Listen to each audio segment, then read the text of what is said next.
Steve lives in the Florida Keys, and he's a man who knows a thing or two about fishing. In fact, he has his own YouTube channel called Key West Kayak Fishing, where he shows off his talents.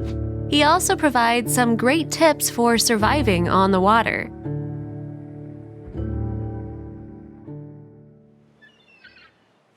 Steve uses his platform to teach people a little more about sailing, but among his videos you can also find methods for catching and cooking sea life. That includes some creatures you wouldn't usually associate with a hearty meal, such as the horseshoe crab. And there are plenty of things on the menu in the Florida Keys. Its climate is technically classed as a tropical savanna, which means it's home to some exotic flora and fauna. Some of them can't be found anywhere else in the world. Among the Florida Keys' unique inhabitants are the key deer, Key Largo wood rat, and the American crocodile. Since the Keys are an archipelago, a group of islands, the surrounding seas contain a lot of life too. The previously mentioned horseshoe crabs, turtles, and sharks are prime examples. But none of those things fit the description for what Steve spotted out at sea on October 18, 2017. He wrote, "I was coming in from an offshore trip and I noticed a weird-shaped object floating in the distance. Initially, he thought it was inanimate. All I could see were the multiple fins running down its back," he described, "so I thought it was some sort of palm frond, but it just didn't look right." Steve's doubts got the better of him, and he decided to investigate the shape further. Steve wrote, "I ended up stopping and noticed that it started swimming. Then he realized the shape was actually a green iguana miles out at sea. It was pretty crazy seeing this guy so far out," he commented in the video's description. The footage reveals Steve to be a genial guy, and he offers the iguana a lift back to dry land. He calls to the lizard, "I could give you a ride back if you want." The iguana subsequently seems to take the fisherman up on his invitation. It swims its way over to Steve's kayak, but when it gets there, it seems hesitant.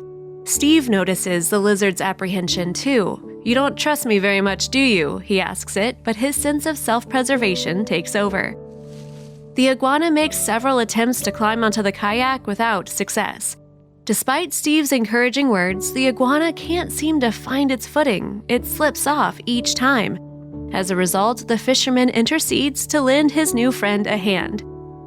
Steve reaches over to the kayak oar next to him, then lowers it into the water as a platform.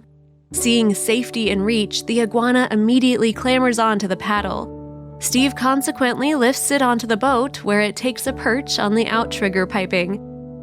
Although Steve tries to convince the iguana to move to the back of the kayak, the lizard seems tired from its swim. "You're probably going to be more comfortable on the back over here," Steve points out, "or do you just want a breather and keep swimming to Cuba?"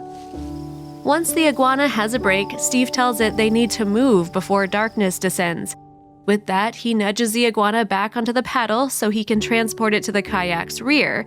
When the lizard is comfortable, it's time for the return journey.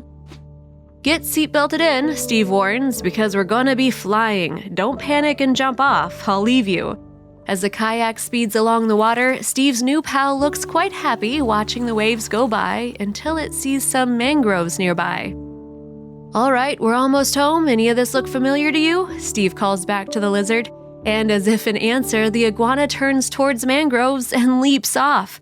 The fisherman's delighted when his friend reaches the safety of the trees and stops to say goodbye.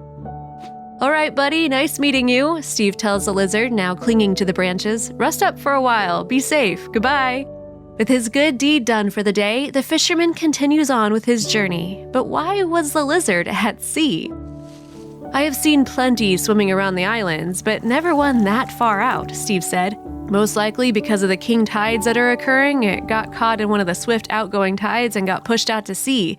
The iguana was quite far out, too." "I was just inside the reef, so it was close to 4 miles from land," the fisherman explained, but he believes he saved the iguana's life. "Most likely it would have died out there, as the current that far out would most likely push it east with very little chance of coming back inshore." But you never know, Steve concluded. It could be its normal daily swim back and forth between Cuba and the US, Regardless, it was pretty cool to see it trust me enough, versus dying of course, to swim toward the kayak and hop on.